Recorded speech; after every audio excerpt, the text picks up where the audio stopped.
Si Zenos ay isang batang manggagamot na may pambihirang kakayahan sa kaharian ng Herzeth, isang bansang kilala sa mga healer na naging mahalaga sa kanilang kasaysayan.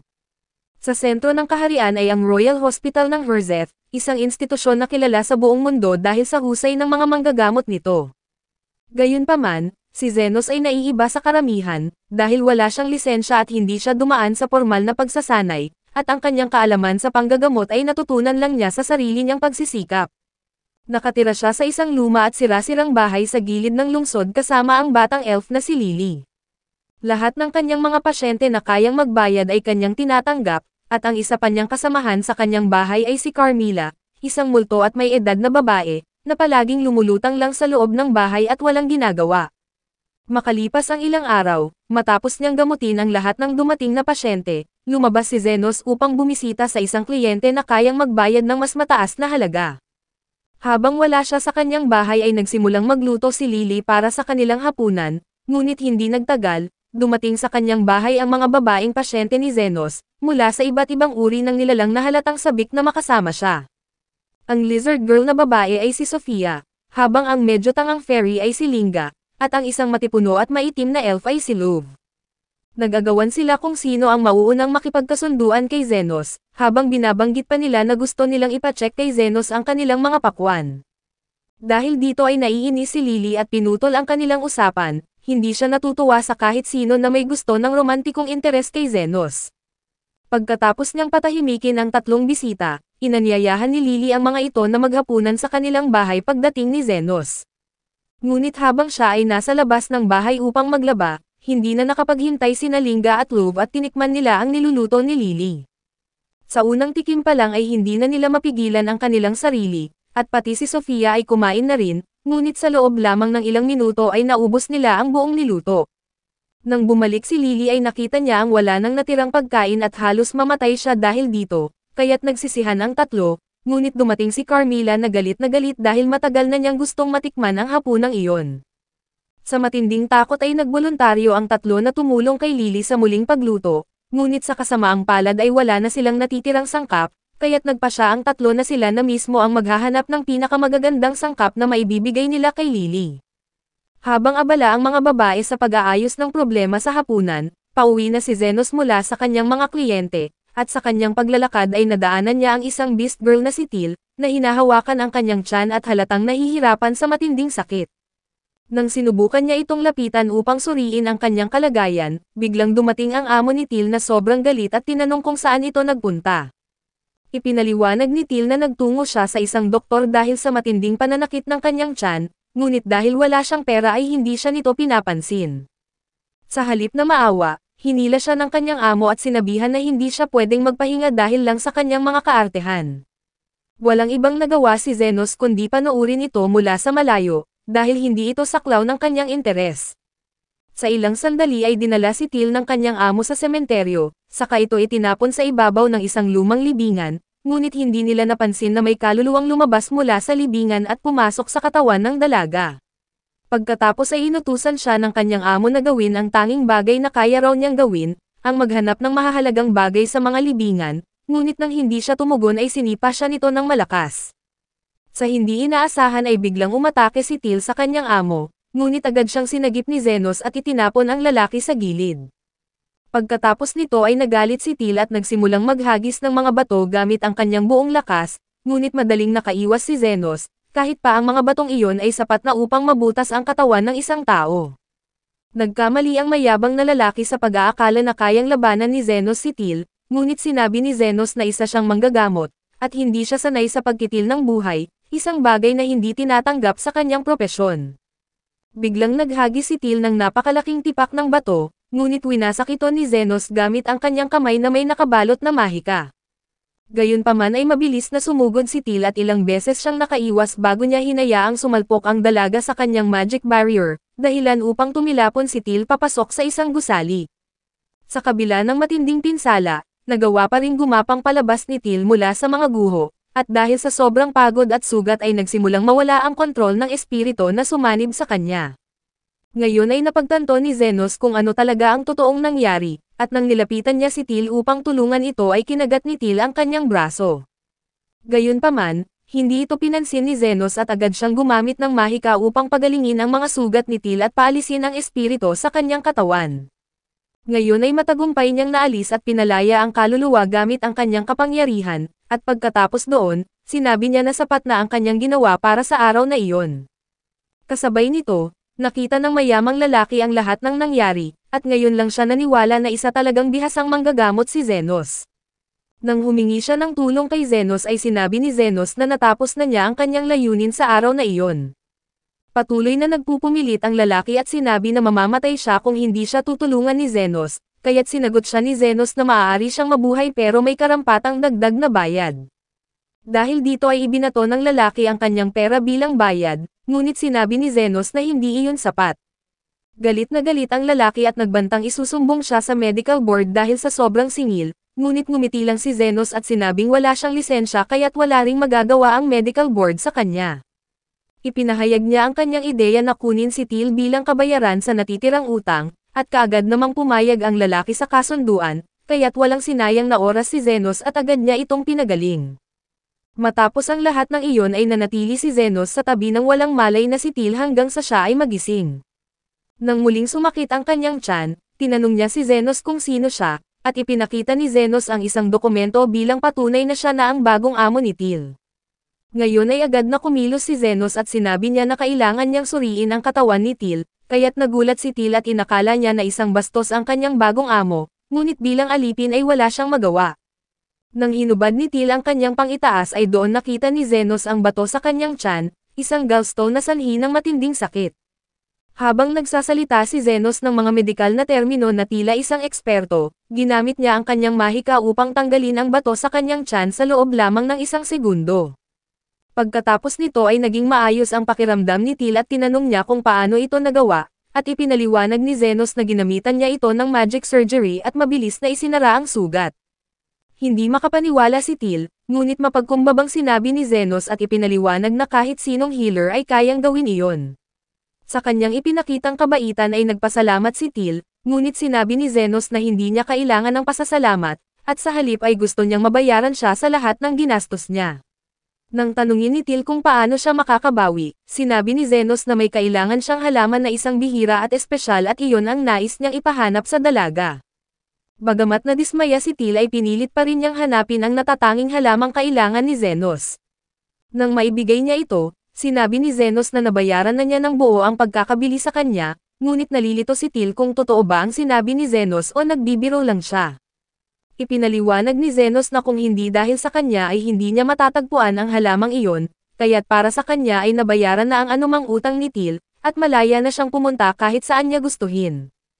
Sa mga sandaling ito ay hindi makapaniwala si Till, ngunit pinunit ni Zenos ang kontrata ng pagkaalipin sa kanyang harapan, at sinabi niya na pagmamayari na ni Till ang sarili niyang buhay. Napaluha si Till at buong pusong nagpasalamat kay Zenos, at bilang huling paalala, sinabi ni Zenos na kung sakaling kailanganin niya ng manggagamot ay maaari siyang dumalaw sa kanyang bahay, ngunit nagbiro rin siya na medyo may kamahalan ang kanyang bayad.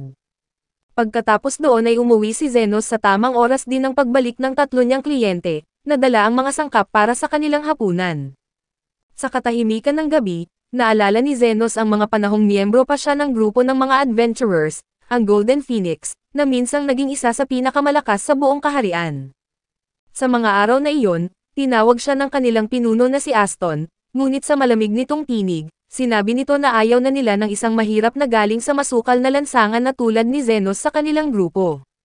Pagkatapos ay ibinigay ni Aston ang isang gintong barya bilang huling bayad, sabay sabing wala namang silbi si Zenos at mas maayos ang kanilang grupo nang wala siya. Ngunit sa mga sandaling ito ay naguguluhan si Zenos, dahil isa siyang mahusay na manggagamot na tumulong sa grupo mula pa sa umpisa. Gayunpaman, pinagtawanan lang siya ni Aston, sabay sabing isa lamang siyang hamak na self-taught healer na walang lisensya kaya't wala siyang halaga. Tiningnan siya ni Zenos at sinabing akala niya'y magkaibigan sila, ngunit tinawanan lang siya ng mga miyembro sa kanilang grupo.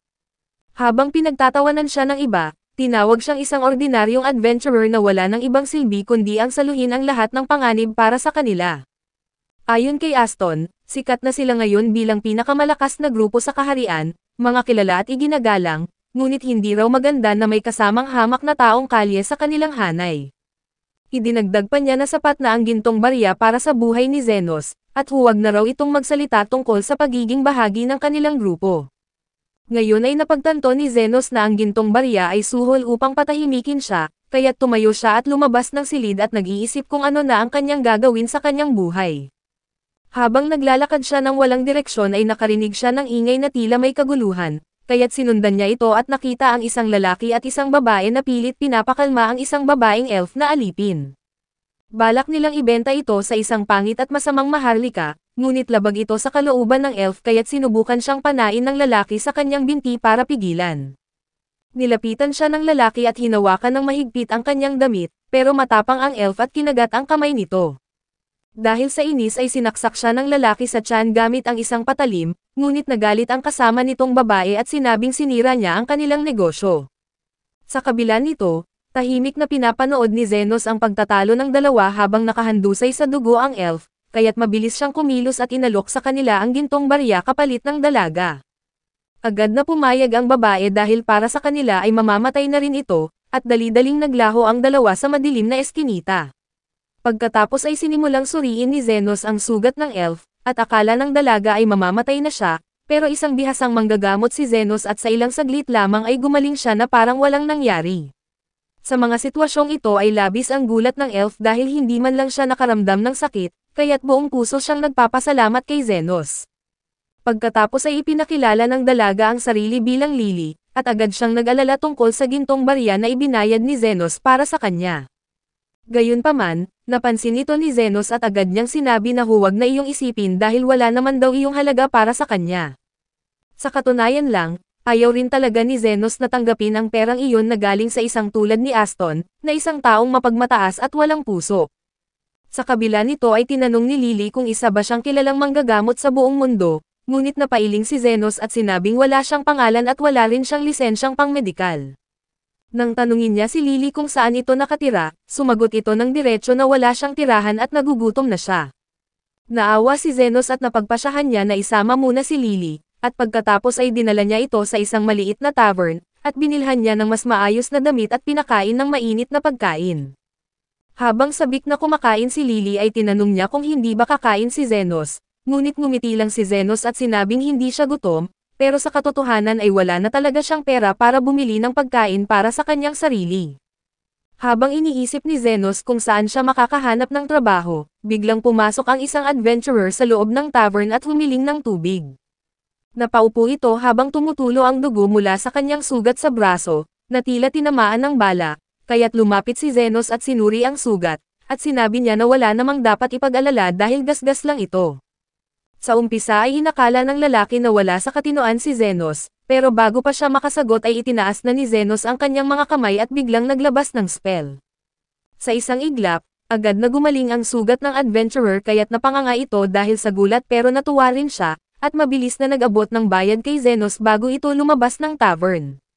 Gayunpaman ay naguguluhan si Zenos, dahil ito ang kauna-unahang pagkakataon na binayaran siya para sa kanyang panggagamot. Sinabi ni Lily na karaniwan lang daw ito sa kanilang lugar, normal lang na magbayad ang isang tao kapag nagpapagamot. Doon naisip ni Zenos na ito siguro ang panahon para mamuhay sa ganitong paraan, gamitin ang kanyang kakayahan at magtayo ng sariling ospital. Ngunit ang kanyang problema bilang isang taga-eskinita ay halos imposible siyang makakuha ng lisensyang legal, at ang tanging paraan ay ang maging isang underground healer, isang manggagamot na palihim na gumagawa ng operasyon na hindi sumusunod sa kanilang batas. Tuwang-tuwa naman si Lily sa desisyong iyon at nangakong tutulong siya kay Zenos habang siya ay nabubuhay. Bagamat ayaw ni Zenos na isama ang isang batang tulad niya sa isang ilegal na gawain, ngunit hindi rin niya kayang pabayaan si Lily kaya't pinayagan na lang niya itong sumama. Pagkatapos ay dinala niya ito sa isang abandonadong bahagi ng bayan, isang lugar na halos sira-sira na ang mga bahay at wala ni isang tao sa paligid. Nang magsimulang magtaka si Lily kung bakit sila naroon sa ganong lugar, ipinaliwanag ni Zenos na kailangan nilang lumayo sa sentro ng bayan upang manatiling nakatago at hindi kapansin-pansin. Naghahanap siya ng kahit anong bahay na maari nilang tirhan, hanggang sa may nakita siyang isang malaki at eleganteng bahay, bagamat luma at medyo sira ay buo pa rin. Nang sinimulan niya itong galugarin ay natuklasan niya na sa kabila ng kalagayan ng bahay, masaya na si Zenos na mayroon na siyang matutulugan, dahil sa kanyang dating grupo ay madalas siyang natutulog sa lansangan. Pagkatapos ay ginamit ni Lily ang kanyang light magic para lumiwanag ang loob ng bahay, at sinimulan ni Zenos ang masusing pagsusuri. Ngunit sa gitna ng katahimikan ay may biglang humarang sa kanila, isang multo na walang iba kundi si Carmilla. Dahil rito ay napakapit si Lily kay Zenos, takot na takot, iniisip na ito na ang kanilang katapusan. Kilala ang mga Wraith bilang pinakamalakas sa lahat ng undead, mga nilalang na may kapangyarihan ng kamatayan, kaya't ngumiti si Carmilla nang makita sila na tila sariwang karne na pumasok sa kanyang teritoryo at agad silang inatake. Mahinahon lang na ginamit ni Zenos ang kanyang mahika, at laking gulat ng lahat nang biglang nawala ang mga braso ni Carmilla. Dahil dito ay nagulat si Carmilla sa pag-atake ng isang tao, habang si Lily ay napatitig kay Zenos at napatanong kung paano niya nagawang labanan ang isang multo. Gayunpaman ay naguguluhan si Zenos at sinabing wala naman siyang nakikitang problema roon, dahil sanay na raw siyang nakikipaglaban sa mga ito, at daan-daan na ang kanyang nakakalabang mga multo. Sa mga panahon na isa pa siyang adventurer, ginawang libangan ni Aston ang pagpapadala sa kanya sa pinakamalalalim na dungeon para labanan ang mga Wraith, at doon napagtanto ni Zenos na mahina pala ang mga ito sa kanyang healing magic. Pagbabalik sa kasalukuyan, humingi ng paumanhin si Zenos kay Carmilla at sinabing nais lamang niyang manatili roon at sisikapin niya na hindi siya makakaabala sa kanya. Ngunit nang muling umatake si Carmilla ay madali lamang siyang napaatras ni Zenos, kaya't lalo siyang nagalit bilang reyna ng mga Wraith dahil wala pang tao ang naglakas loob na labanan siya. Dahil dito, itinaas niya ang kanyang mga kamay at tumawag ng isang grupo ng mga multo upang labanan si Zenos. Gayunpaman ay masyadong malakas ang underground healer na si Zenos, isang high heal lang ang pinakawalan niya at agad na naglaho ang lahat ng mababang uri ng Wraith at naiwan si Carmilla na mag-isa. Muling humingi ng paumanhin si Zenos sa kanyang panghihimasok, at nagtanong kung maaari siyang humingi ng kahit isang silid para sa kanyang gagawing negosyo. Napaisip si Carmilla dahil sa tingin niya ay ibang klaseng tao ito at sa huli ay pumayag siya na magbahagi ng lugar, ngunit ipinaalala niya na pribado ang ikalawang palapag bago siya tuluyang naglaho. Makalipas ang ilang araw ay unti-unti nang naging medikal na pasilidad ang silid, at nagtanong si Lily kung kailangan ba nilang ipaalam ito sa mga tao. Ngunit sinabi ni Zenos na hindi na raw kailangan iyon. Sa hindi inaasahang sandali ay biglang bumukas ang pinto at muling dumating ang lalaking butiki. Ipinakilala niya ang sarili bilang si Zan at sinabing kasama na niya ngayon ang kanyang kapatid na babae. Pagkatapos tumingin ang babae kay Zenos ay nagtanong ito kung kaya niyang gamutin ang sugat sa kanyang braso, ngunit napansin ni Zenos na tinamaan ito ng isang mahika na may lason, at tuluyan ng kumalat sa kanyang buong braso. Ipinaliwanag ni Zenos na nabubulok na ang kanyang kanang braso at kailangan na itong putulin, ngunit nang magtanong ang babae kung magkano ang kanyang ibabayad ay sinabi ni Zenos na nagkakahalaga ang operasyong ito ng $100,000. Sa kanilang narinig ay nagulat si Zan sa presyo, dahil sobrang taas daw ito para lang sa simpleng pagputol ng braso. Gayunpaman ay pinakalma siya ng kanyang kapatid na babae na ipinakilalang si Sofia, ang pinuno ng Lizard Clan. Hindi alam ni Zenos kung sino siya pero narinig na niya ang pangalang Sofia, isa sa mga kilalang leader sa mga sindikatong magnanakaw sa mga mayayaman at tumutulong sa mga mahihirap. Pagkatapos ay tinanong ni Sofia kung bakit ganoon kataas ang singil sa kanyang serbisyo, at sinabihan siya ni Zenos ng malinaw at diretsyo na mahal ang mag-regenerate ng bagong braso. Napakunot noo si Sofia at nalilito kung anong ibig sabihin ng mag-regenerate, kaya't ipinaliwanag ni Zenos na para bang karaniwan lang ito, tatanggalin niya ang kanyang infected na braso at pagkatapos ay bibigyan siya ng bago. Halos hindi makapaniwala si Sofia, ngunit tinanggap niya ang kanyang alok at kung totoo ito ay babayaran niya ng buo si Zenos. Ngayon ay agad siyang pinahiga ni Zenos sa kanyang mesa, ginamit ang kanyang ethereal scalper upang putulin ang kanyang braso, at pagkatapos ay nag-regenerate siya ng bago. Sa ilang sandali, nagulat si Zenos nang malaman niya na hindi pala normal para sa ibang healer ang ganitong uri ng operasyon. Nang matapos ang lahat ay nagpasalamat si Sofia sa kanya, at sinabi na malamang ay marami pa siyang ipapadalang sundalo para magpagamot. Lumipas ang ilang araw matapos alagaan ang kanyang mga pasyente, naupo si Zenos kasama si Lily at Carmilla upang magtsaa. Bigla siyang tinanong ni Lily kung bakit palaging sugatan ang mga lizard men tuwing pumupunta sila sa kabilang baryo, kaya't ipinaliwanag ni Zenos na may 3 pangkat sa ilalim ng lungsod na laging naglalaban, at kasali na rito ang mga lizard army at ang mga orc.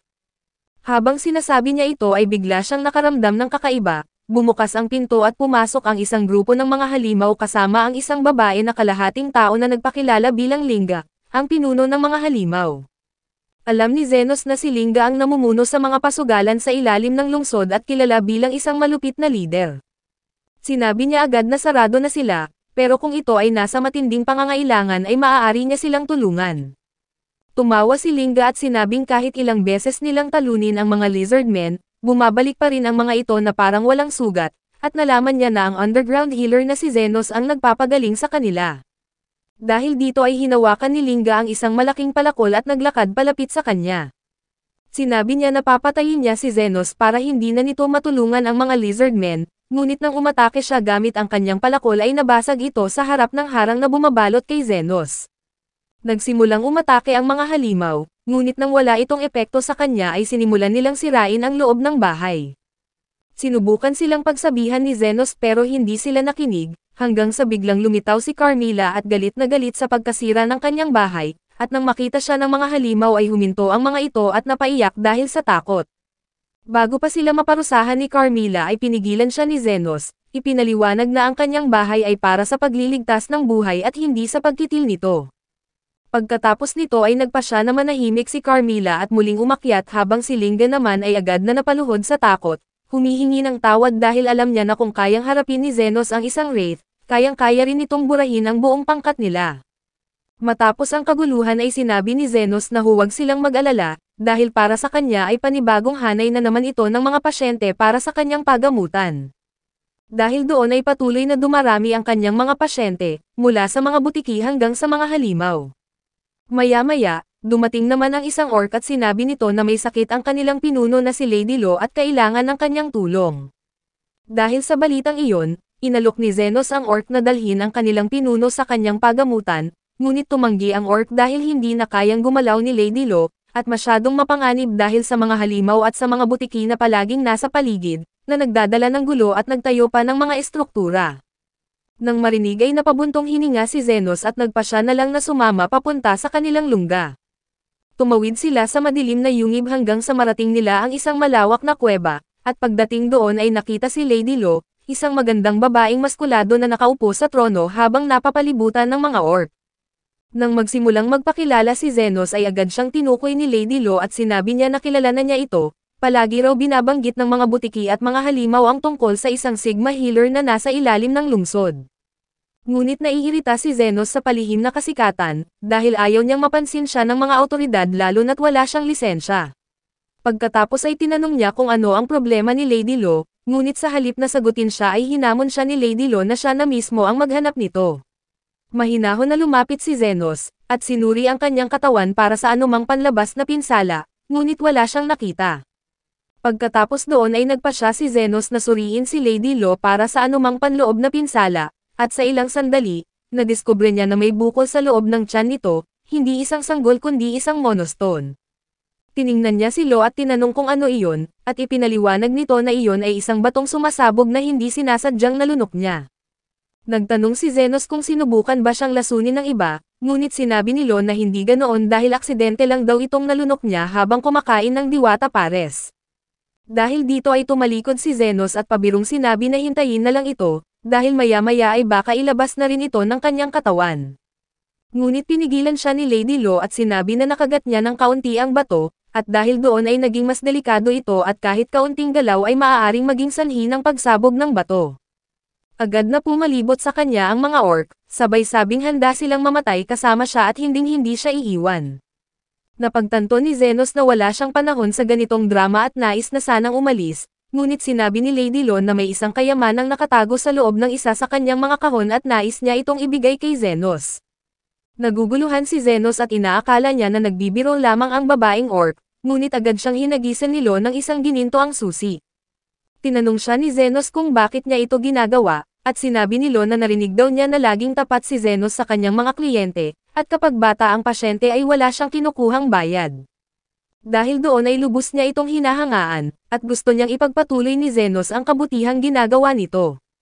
Napabuntong hininga si Zenos at sa wakas ay nagpa siya ng kumilos, lumapit siya kay Lady Lo at hinugot ang kanyang magic scalper at maingat niyang binuksan ang tiyan nito. Nagulat ang mga orc, at agad siyang tinangkang salakayin, ngunit bago pa man sila makalapit ay mabilis niyang hinugot ang monostone at pinagaling ang sugat sa tiyan gamit ang kanyang kapangyarihan. Nagulat si Lo at hindi siya makapaniwala sa nasaksihan, ngunit agad din siyang nagbabala na kailangan nang itapon ang bato bago pa ito sumabog.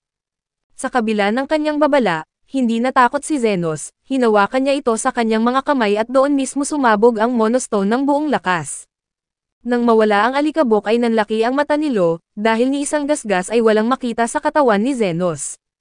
Pagkatapos ay tahimik nitong inayos ang sarili, ibinalik ang susi kay Lo at saka tumalikod para umalis. Ngunit sa pagkakataong ito, pinigilan siya ni Lady Lo at tinanong kung bakit niya ito pinagaling ng libre, dahil pwede niya namang kunin ang lahat ng kanyang kayamanan. Sumagot si Zenos na patas siyang maningil, ngunit ang ibinibigay niya ay sobra para lang sa isang simpleng operasyon. Mula noon, nagsimula nang dumalaw ng regular ang mga pinuno ng tatlong pangkat kahit wala silang karamdaman, at sa tingin ni Zenos ay baka wala lang talaga silang magawa sa kanilang buhay, ngunit may hinala si Lily na maaaring may gusto sila kay Zenos. Pinatunayan ni Carmilla ang kanyang hinala, ipinahayag niya na ang lahat ng pinuno ay sadyang naaakit kay Zenos, at hindi magtatagal ay mag-aaway ang mga ito para sa kanya. Gayunpaman ay hindi ito pinansin ni Zenos, dahil ayon sa kanya ay isa lang siyang karaniwang manggagamot. Ngunit pagdating sa kasalukuyan, naging totoo ang sinabi ni Carmilla nang dumating ang araw na sabay-sabay siyang dinalaw ng tatlong pinuno, at ang bawat isa ay may dalang regalo habang ibinubulong na magsisimula na ang digmaan. Sa sumunod na araw ay nagtipon ang tatlong pangkat sa isang malawak na larangan, ngunit habang nagsasalpukan ng yabang at nagbabantang magsimula ng gulo ay biglang dumating sina Zenos at Lily.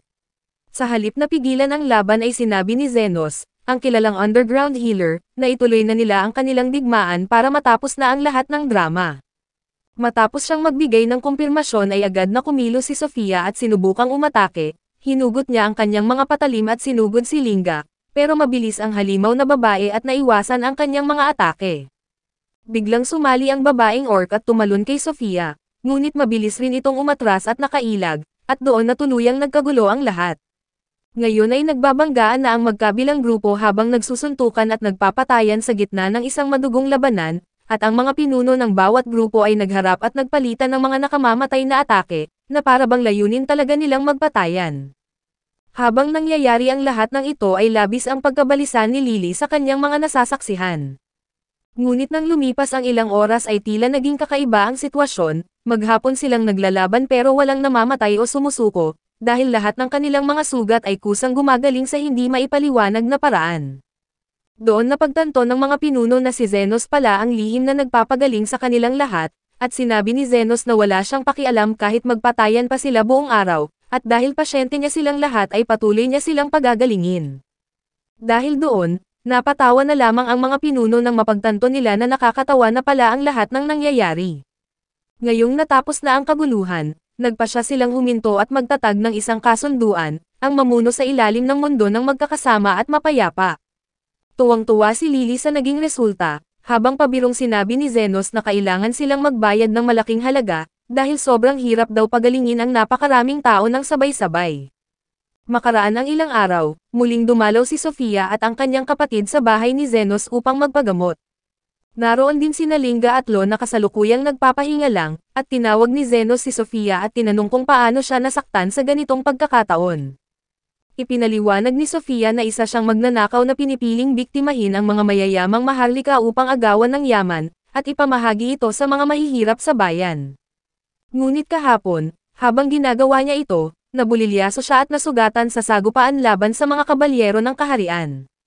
Sa kabila nito, sinabi ng kanyang kapatid na iba namang sitwasyon ang sa kanya, isang baliw daw na babae na nagngangalang Iron Rose ang umatake sa kanya habang nasa labas, at parang isang tunay na Amerikana na walang awa kung bumaril. Biglang ngumiti si Carmilla at sinabi niya na may kutob siya na maaaring dumalaw si Iron Rose sa mga susunod na araw, lalo na't ngayong napagsama ni Zenos ang tatlo na dating magkalabang grupo, isang bagay na maaaring ikinagalit ng mga maharlika. Ngunit sinabi ni Zenos na wala siyang balak makisali sa gulong iyon, at umupo na lang upang kumain ng handang inihain ni Lily para sa kanilang lahat. Tulad ng sinabi ni Carmilla, nagkatotoo nga ang hinala niya at dumating na si Iron Rose sa kanilang lugar. Laking gulat niya nang makita ang katahimikan, naglalaro ng baraha ang mga halimaw at mga butiki, habang masayang nagtatawanan ang mga orc at ang mga lobo. May nakita siyang isang lalaking butiki na tahimik lang na umiinom ng serbesa, kaya't nilapitan niya ito at sinabi niya na matagal na raw mula nang huli siyang nakapunta sa abandonadong lansangan at tila marami nang nagbago. Sumagot ang butiki at sinabi niya na ngayong magkakakilala na silang lahat, napagtanto nila na pare-pareho lang sila kaya't wala nang dahilan para maglaban pa. Nagtanong si Iron Rose kung sino ang tagapamagitan na tumigil sa digmaan, at sinabi ng butiki na ayaw raw ng tagapamagitan ng atensyon kaya't hindi niya ibubunyag ang pangalan nito. Galit na galit ang babae kaya't sinunggaban niya ang butiki, pagkatapos ay tinutok ang kanyang baril sa tiyan nito at nagbantang papatayin siya, ngunit kahit ganoon ay tumanggi pa rin ang butiki na ipagkanulo si Zenos at nakasigaw pa ito ng saklolo. Sa kabutihang palad ay naglalakad malapit sina Sofia at ang kapatid niya, kaya't napilitang tumakas si Iron Rose, ngunit napansin niya na mukhang gumaling na ang sugat sa kamay ni Sofia. Nagsimulang galugarin ni Iron Rose ang buong lungsod, ngunit sa bandang huli ay napadpad siya sa pagamutan ni Zenos sa kalagitnaan ng gabi. Pumasok ang babae sa silid at nagtanong kay Zenos kung paano makakapunta sa lungsod, ngunit bago pa siya tuluyang makatulong, bigla itong naglabas ng baril at nagpaputok ng smoke grenade sa kanya.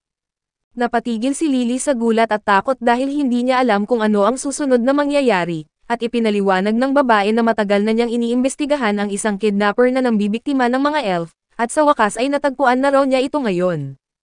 Sinubukan ni Lily na ipagtanggol si Zenos at sabihin na hindi siya isang kriminal, ngunit hindi siya pinakinggan ng babae, at ayon pa dito, labag sa batas ang pag-ampon ng mga bata mula sa ibang lahi ng walang tamang proseso. Sa sobrang pag-aalala, sinabi ni Lily na si Zenos ang nagligtas sa kanya, at doon lamang napagtanto ng babae na nagkamali siya ng akala. Dahil doon ay agad niyang sinabing bala ng pampatulog lamang ang ginamit niya at hindi naman mamamatay si Zenos, ngunit nagulat siya nang makitang lumabas ito mula sa makapal na usok na parang walang nangyari. Humingi siya ng tawad sa biglaang pag-atake ngunit hindi niya maitanggi ang kanyang pagkabigla kung paano siya nakaligtas, at ipinaliwanag ni Zenos na ginamit lang niya ang karaniwang depensa ng mahika, ngunit hindi ito pinaniwalaan ng babae. Ayon dito, imposible raw napigilan ng kahit sino ang kanyang magic bullets, maliban na lamang kung si Zenos ay isang henyo sa mahika na ginugol ang kanyang buong buhay sa pag-aaral ng mga depensibong spell. Mariing itinanggi iyon ni Zenos, ngunit lalo siyang hindi pinaniwalaan ng babae at sinabi nito na maaaring gusto lamang niyang itago ang kanyang tunay na pagkakakilanlan, ngunit hindi niya maaaring lukuhin si Krishna, ang Vice Commander ng Royal Knights. Ngayon ay nababahala si Zenos nang malaman nila kung sino talaga ang babae. Nang hiniling ni Krishna na makipagtulungan siya sa kanyang investigasyon, agad namang nagpadala ng lihim na mensahe si Zenos sa tatlong pinuno, upang lumayo muna sila sa kanyang bahay at umaasa na maiintindihan nila ang sitwasyon. Pagkatapos ay umupo sila ni Krishna, at ipinaliwanag nito na tungkulin ng lahat ng mamamayan na tumulong sa Royal Knights, at kailangan niya ang tulong ni Zenos upang mahuli ang taong responsable sa pagtapos ng dekadang alitan ng tatlong lahi ng demi-human. Kinabahan si Zenos nang mapagtanto niya na siya mismo ang pinaghihinalaan ni Krishna, at patuloy pa rin sa pagsasalita si Krishna, sinasabi na ang sinumang kayang pagsamahin ang tatlong lahi ay napakalakas at maaaring maging banta sa kaayusan ng lungsod. Ibinunyag din niya na kinausap niya ang mga tao sa bayan tungkol sa pinaghihinalaan niyang lalaki, at lalo raw siyang nakumbinsi na ito ay isang mapanganib na mastermind na mahusay mamuno at manipulahin ang iba. Pilit na ipinapaliwanag ni Zenos na baka gusto lang ng lalaking iyon na manatiling tahimik at hindi magpahayag ng kanyang kapangyarihan, ngunit hindi siya pinaniwalaan ni Krishna, dahil para sa kanya, ang sinumang may kakayahan na magkaisa ng tatlong lahi ay maaari maging panganib sa buong bansa. Sinubukan ni Zenos na tapusin ang kanilang usapan at sinabi niya na gabi na at mas mabuting umuwi na si Krishna, at nag-alok pa siyang ihatid ito palabas ng lungsod, ngunit bago siya umalis ay napansin ni Krishna ang isang bakanteng kama sa isang sulok. Ipinaliwanag ni Zenos na hindi na iyon ginagamit at plano na niyang itapon, ngunit agad sinabi ni Krishna na siya na ang gagamit sa kama na iyon. Dahil doon ay nagulat si Zenos kaya ipinaliwanag ni Krishna na kailangan niyang magkaroon ng base malapit sa mga slums upang madali niyang mahanap ang kanyang target, kaya't pansamantala siyang mananatili sa kanyang bahay. Sinabi pa niya kay Zenos na huwag siyang mag-alala dahil magbabayad siya sa inuupahan niya, at lumapit naman si Carmilla at tinukso si Zenos dahil isa na namang delikadong babae ang biglang pumasok sa buhay niya. Ginamit ni Krishna ang kanyang otoridad upang pilitin si Zenos na payagan siyang manatili sa bahay nito, ngunit agad itong ikinainis ni Lily at upang ipakita kay Krishna na siya ang unang babae sa buhay ni Zenos, umupo siya sa binti nito at pinahaplos ang kanyang buhok. Nang makita ito ay muling lumitaw si Carmilla sa kanyang hindi nakikitang anyo at bumulong sa tenga ni Zenos upang asarin siya, dahilan upang ito'y magulat at kabahan. Pagkatapos noon, patuloy na ipinagmamalaki ni Lily ang pagiging malapit niya kay Zenos, ngunit si Krishna ay abala lamang sa paghigop ng tsaa at hindi siya pinapansin. Makalipas ang ilang sandali ay nakatulog si Lily, at maingat siyang tinakpan ni Zenos ng kumot at saka bumalik upang makipag-usap kay Krishna. Sa ilang sandali ay tinanong siya nito tungkol sa insidenteng kinasasangkutan ni Lily at kung paano niya ito nailigtas mula sa mga kriminal, ngunit hindi na gaanong maalala ni Zenos ang mga detalye. Tahimik na nag-iisip si Krishna, at saka inihayag ang kanyang tunay na misyon, ang hanapin ang tagapamagitan na nagbubuklod sa tatlong lahi ng demi-human. Naniniwala pa rin siya na si Zenos ay isang malakas na salamangkero na bihasa sa depensibong mahika, kaya't tinanong niya ito kung may kilala siyang kagaya niya na itinoon ang kanyang buong buhay sa healing magic. Pagkatapos ay tinanong niya si Zenos kung kaya ba niyang ibalik ang nawalang braso, at tumugon si Zenos kung hindi ba normal lang iyon para sa mga mahusay na manggagamot. Ngunit hindi siya pinakinggan ni Krishna at nagpatuloy ito sa pagsasalita, at ipinaliwanag niya na ang tanging mga banal o may napakataas na antas ng mahika lamang ang may kakayahang magpabalik ng nawalang bahagi ng katawan. Nagtanong si Zenos kung bakit mahalaga iyon, at sinabi ni Krishna na noong nakaraan ay nasugatan niya ng malubha si Sofia sa braso, ngunit nang bumisita siya sa slums noong nakaraang araw ay nakita niya na gumaling na muli ito. Ayon kay Krishna, kung may ganito kagaling na healer sa loob ng mahirap na lugar ay tiyak na malaki ang impluwensya nito, at marahil siya ang makapangyarihang tao na matagal na niyang hinahanap. Sa kabila nito ay nagtanong si Zenos kung bakit tila masyadong matindi ang damdamin ni Krishna pagdating sa mga maralitang lugar.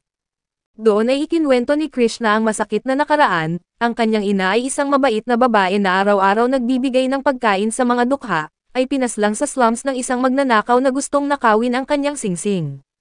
Mula noon, nangako si Krishna na magiging isang bayani siya na magdadala ng hustisya sa mga kriminal sa mga maralitang puok, at dahil dito ay nagsumikap siyang maging pinakabatang vice commander ng Royal Knights. Kinabukasan, muling umalis si Krishna upang mag-imbestiga sa slums, sinabing babalik siya pagsapit ng gabi, at habang wala siya ay dumating naman si Sofia upang magpagamot. Habang ginagamot ito ni Zenos, hindi niya maiwasang maisip ang kwento ni Krishna, kaya't pinayuhan siya ni Carmilla na huwag masyadong magpadala sa kanyang emosyon dahil karaniwan lamang ang ganitong uri ng trahedya. Pagkatapos gamutin si Sofia ay agad na bumalik si Krishna, at agad nagkaroon ng tensyon sa pagitan ng dalawang babae, kaya't sinubukan ni Lily na pakalmahin ang sitwasyon at ipaliwanag na si Sofia ay naligaw lamang at napadpad doon, ngunit hindi siya pinaniwalaan ni Krishna. Diretso niyang tinanong si Sofia tungkol sa manggagamot na nagpagaling sa kanya, at sinasabing ito ay isang masamang tao na pinagbubuklod ang mga mamamayan ng slums upang magsimula ng rebelyon. Ngunit tinawanan lamang siya ni Sofia, sinabi niya na may masasamang tao sa lahat ng antas ng lipunan, at si Krishna ay isa lamang mayabang na mamamayan na laging hinuhusgahan ang mga mahihirap. Ibinunyag ni Sofia na ang totoong utak sa likod ng sindikatong dinidinig ni Krishna ay isang mataas na opisyal na maharlika, ngunit hindi man lang ito iniimbestigahan ng Royal Knights. Sa kabila ng kanyang mga sinasabi ay hindi ito pinaniwalaan ni Krishna, ngunit mariing sinabi ni Sofia na huwad ang kanyang katarungan, at ang hinahanap niyang manggagamot ay mas mabuting tao, na walang pakialam sa ranggo at politika at handang tumulong sa kahit sino. Dahil doon ay nagalit si Krishna at nagtangkang barilin si Sofia, ngunit mabilis na humarang si Zenos at galit niyang sinabi na hindi niya hahayaan na masaktan ni Krishna ang kanyang pasyente. Tinignan ni Krishna si Zenos nang may pagtataka, at tinanong niya si Zenos kung ano ang kanyang ibig sabihin. Nagdesisyon si Zenos na magsabi ng totoo, at inamin niyang siya ang manggagamot at ang tagapamagitan na matagal nang hinahanap ni Krishna, ngunit hindi siya pinaniwalaan ng babae. Ayon kay Krishna, imposible ito dahil bihasa raw si Zenos sa depensibong mahika, kaya't hindi niya maaaring pagsabayin na pag-aralan ang healing at defensive magic, at para sa kanya ay nagsisinungaling lamang ito. Ngunit sa puntong iyon, nakatiyak na si Krishna nakakampi si Zenos ng mga demi-human at ng tagapamagitan, kaya't nagpasya siyang tapusin ang anumang ugnayan nila. Mariin niyang sinabi na maghahanap siya ng ibang matitirhan at lugar na pagtatrabahuhan sa mga maralitang puok, at hindi niya hahayaan na madungisan ang kanyang imahe bilang isang perpektong knight. Matapos niyang sabihin iyon, iniwan niya ang bahay ni Zenos at tumungo sa direksyon na kabaligtaran sa mga slums. Akala ni Zenos ay naligaw lamang ito sa daan, ngunit lumalabas na may ibang pakay si Krishna dahil dumiretso siya sa mansyon ni Lord Calendar, ang maharlikang inakusahan ni Sofia na pinuno ng sindikatong nangunguha ng mga bata. Pagdating niya roon, sinabi ni Krishna na dumarami ang krimen sa kanyang lugar at naroon siya para sa isang pagsusuri ng seguridad ng mansyon, at malugod naman siyang pinayagan ni Calendar na mag-ikot, at sa unang tingin ay wala naman siyang napansing kakaiba. Dahil dito ay napaisip siya na baka puro kasinungalingan lang ang sinabi ni Sofia, ngunit habang papalabas na siya, napansin niya ang kakaibang pagkakaayos ng mga gwardya dahil napakarami ang nakapwesto malapit sa isang pinto. Dahil dito ay nagpasya siyang siyasatin ang silid, at sa kanyang pag-imbestiga, nadiskubre niya ang isang lihim na lagusan patungo sa ilalim ng lupa, kung saan nakita niya ang maraming bata na mga biktima ng pagdukot. Sinabi niya sa mga bata na dumating siya para iligtas sila at wala silang dapat ikatakot, ngunit bago pa siya makakilos, naramdaman niya ang isang bala na biglang tumama sa kanyang likod. Paglingon niya ay nakita niya si Calendar na hawak ang kanyang sariling baril, ang parehong baril na kinuha sa kanya bago siya pumasok sa mansyon. Muli siyang binaril ni Calendar at nang nadurog ang kanyang braso, tumawa ito at sinabi na ang tanyag na Iron Rose ay isa na lamang kawawang babae sa harap niya. Ngayon ay malapit nang dumilim ang paningin ni Krishna at napagtanto niya na baka hindi na niya mailigtas ang sinuman, ngunit sa tamang oras ay dumating sina Sofia at Zenos. Mabilis na ginamit ni Calendar ang kanyang baril at pinaputukan si Zenos, ngunit madali nitong napigilan ang lahat ng bala gamit ang kanyang mahika, kaya't nataranta si Calendar at nadapa habang sinusubukang bumunot ng isa pang sandata. Nang dinampot ni Zenos ang baril at itinutok sa kanya, nagmakaawa ang maharlika at sinabihan si Zenos na dapat siyang magpasalamat dahil isang dakila ang humihingi ng tawad sa kanya. Gayunpaman ay napabuntong hininga si Zenos at pinaputukan ito, ngunit hindi upang patayin siya kundi upang mawalan lang ng malay ng matagal. Pagkatapos ay nilapitan niya si Krishna na halos mawalan na ng malay, at tinangka nitong magsalita, sinabi niya na ipaalam sa Royal Knights ang nangyari rito, ngunit pinigilan siya ni Zenos at sinabihan na tumahimik dahil kailangan niyang mag-focus para maibalik ang kanyang naputol na braso. Sa ilang sandali pa ay tuluyang gumaling si Krishna na buo na muli ang kanyang braso, at doon niya lubos na naunawaan na si Zenos nga ang manggagamot at tagapamagitan na hinahanap niya. Ngayon ay naisip ni Krishna na hindi niya makakayang tularan ang nagawa ni Zenos na naging bakas ng kanyang paghanga, ngunit ngumiti lang si Zenos, at sinabi na siya ang tunay na bayani dito dahil siya ang unang kumilos para iligtas ang mga bata. Napaiyak si Krishna sa kanyang narinig at agad siyang tumawag ng mga kawal upang tulungan siyang iligtas ang mga biktima, at habang papaalis sina Zenos at Sofia, tinawag sila ni Krishna habang sumisigaw at tumatakbo papunta sa kanila at tinanong niya si Zenos kung bakit niya siya niligtas. Malungkot niyang sinabi kay Krishna na hindi pa ito nagbayad simula nang tumira siya sa kanyang bahay ng magdamag, at balak niyang padalhan ito ng resibo para roon, kasama na ang bayarin sa pagpapagaling sa kanya. Nang lumipas ang ilang araw, namimili si Zenos ng mga grocery kasama si Lily, at habang naglalakad sila sa mga pamilyar na kalsada ay bumalik sa kanya ang mga alaala ng kanyang pagkabata. Dati siyang ulilang lumaki sa maruming iskinita, hanggang sa isang araw ay dumating ang isang adventurer na nagngangalang Astan, na naghahanap ng batang matutulungan siya. Sinabi nito na hindi naman talaga siya interesado sa kakayahan ni Zenos, dahil gusto lang niya ng isang alipin, ngunit nang sinabi ni Zenos na marunong siyang gumamit ng healing magic ay tinawanan lang siya ni Astan. Ayon dito, imposibleng matutunan iyon ng isang batang ulila mula sa mahihirap na lugar, ngunit sa kabila nito, tinanggap pa rin siya ni Astan sa grupo at nagsimula silang maglakbay at lumaban sa mga halimaw. Tuwing nakikipaglaban si Astan, nananatili lang si Zenos sa kanyang likuran upang agad na pagalingin ang mga sugat nito, at dahil dito ay naramdaman ni Astan na tila wala siyang talo, na parang siya lang ang dahilan ng kanilang mga tagumpay. Hindi niya inisip na si Zenos ang totoong dahilan ng kanilang kaligtasan, kaya't kalaunan ay pinalayas niya ito sa kanilang grupo, at pagdating sa kasalukuyan, pinamumunuan ni Astan ang kanyang bagong grupo na Golden Phoenix sa isang kuweba ng mga halimaw. Ipinadala sila ng isang makapangyarihang maharlika upang kumuha ng mahahalagang materyales, at kampante ang buong grupo, ang ilan pa ay sumama kahit lasing dahil sa patuloy na kasikatan nila. Pagpasok nila sa kuweba ay agad nilang nakita ang mga halimaw, kaya't inutusan ni Astan ang isa sa kanyang kasama na bigyan siya ng defensive spell bago sumugod ng walang ingat. Ngunit nakagat siya ng halimaw at nasunog ang kanyang kamay, dahilan upang siya ay mataranta dahil sa sakit, isang bagay na hindi niya sanay maramdaman. Habang abala siya ay sinalakay din ng mga halimaw ang iba niyang kasama, kaya't naiinis si Astan at tinawag silang mga inutil, lalo na ang tagapagtanggol na hindi magamit ng maayos ang kanyang mana dahil sa kanyang hangover. Sa huli ay hinutusan niyang umatras ang lahat, at pagkalabas nila ng kuweba, nagsisihan ang mga miyembro sa kanilang grupo dahil sa kanilang pagkabigo. Ngunit ang isa sa kanila ang nagsabi na marahil si Zenos ang tunay na dahilan kung bakit dati silang hindi nasusugatan, at baka palihim silang ginagamitan nito ng healing magic. Gayunpaman, tumanggi si Asta na maniwala at nagpasya na kumuha ng bagong manggagamot.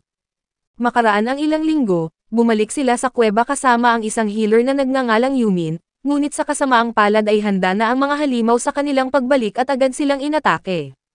Tinangkang pigilan ni Asta ang mga atake, ngunit tinamaan ng apoy ang kanilang wizard at nasugatan ng malubha kahit may defensive spell, at nang sinubukan siyang gamutin ni Yumin ay napagtanto niya na kailangan nilang dalhin ito sa ospital. Sa kabila nito ay nahihirapan si Asta na makipaglaban at mabilis siyang nanghihina, kaya't hindi niya maunawaan kung ano ang nangyayari, at napilitan siyang sumunod nang sinabihan siya ng kanilang healer na umatras dahil mamamatay ang kanilang wizard kung magsasayang pa sila ng oras. Pagkalabas nila sa kuweba, sinisisi ni Asta ang kanilang tagapagtanggol, ngunit pinigilan siya ni Yumin at sinabing hindi ito ang may kasalanan. Dahil doon ay lalo siyang nagalit, at inutusan si Yumin na agad na pagalingin ang kanilang kasamahan para makabalik sila sa laban, ngunit mariing sinabi ni Yumin na hindi siya isang Diyos, at tanging banal na healer at ilang makapangyarihang manggagamot lang ang kayang magpagaling ng ganitong sugat. Sa sandaling iyon, napaisip si Asta na baka nga totoo ang sinabi ng kanyang kasamahan, na baka si Zenos talaga ang palihim na gumagamit ng healing magic sa kanila noon, at siya ang tunay na dahilan kung bakit sila nabubuhay. Pagbalik niya sa lungsod, sinalubong siya ng isa sa mga tauhan ng mga maharlika upang ipaalam na bigo siya sa kanyang misyon at hindi na siya dapat magpakita roon muli. Dahil doon ay nataranta si Asta at nakiusap na bigyan siya ng isa pang pagkakataon, habang sinisisi naman niya si Zenos sa kanyang kabiguan. Nang pinagbigyan siya ng butler, nagpasya siyang kunin muli si Zenos upang magamit ang kakayahan nito at muling makilala sa lungsod. Kasama si Gil, ang tagapagtanggol ng grupo, nagtungo sila sa mga squatter upang hanapin si Zenos, at nagpasyang humingi ng tulong mula sa 3 tribo ng mga kalahating tao. Una nilang pinuntahan ang tribo ng mga lizardman, at pagdating doon, sinabi ni Astan kay Sofia na hinahanap niya ang isang manggagamot na nagngangalang Zenos, na naninirahan sa mga squatter 2 buwan na ang nakalipas. Biglang napatawa ng malakas si Sofia at sinabi na mukhang totoo nga ang balita, na isa siyang tanga para palayasin ang isang taong kasing husay ni Zenos. Dahil sa kanyang sinabi ay nagalit si Astan at muntik nang bunutin ang kanyang espada, ngunit agad siyang umatras nang mapansin niya na napapalibutan siya ng mga mandirigmang lizardman. Tinawanan siya ni Sofia at sinabing mas mabuti pang umuwi na lang siya dahil wala silang oras para sa mga tanga na katulad niya. Ngayon ay galit na galit si Astan, ngunit nang maramdaman niya ang delikado at matalim na tingin ni Sofia, napagtanto niya na hindi siya uobra rito kaya umalis na lamang siya. Pagkatapos ay nagtungo naman sila sa tribo ng mga beastman, kung saan pinagtatawanan din siya ni Linga, at sinabi na ayaw niyang makipagkasunduan sa isang tao na mayabang at tanga na katulad niya. Ngunit bago pa man makapagpakitang gilas si Astan, ipinakita ni Linga ang bilis ng kanyang kilos, dahilan para matakot siya at umatras. Sa sumunod na araw ay pumunta sila sa lugar ng mga orc, at ganoon din ang naging sagot ni Lo, ngunit sa pagkakataong iyon ay naging matalino si Astan at nagpasya ng umalis ng hindi nagmamatigas. Paglabas nila ay nagwawala si Astan sa galit, ayaw maniwala na si Zenos ay may ganitong impluwensya sa mga squatter, at sa ilang sandali ay biglang napansin ni Gil si Zenos na naglalakad kasama si Lily, kaya agad silang lumapit upang harapin siya. Naging mayabang si Astan at sinabi na maswerte lang si Zenos na nabuhay siya ng mag-isa ng 2 buwan, ngunit mahinahon lang na sumagot si Zenos na wala raw siyang oras para makipag-usap at nagpatuloy sa paglalakad. Dahil doon ay naiinis si Astan, at sumigaw na pumunta siya para alukin si Zenos na bumalik sa grupo, ngunit agad na tumanggi si Zenos, sinabing walang matinong manggagamot na tatanggap ng trabahong walang bayad at may masamang kondisyon.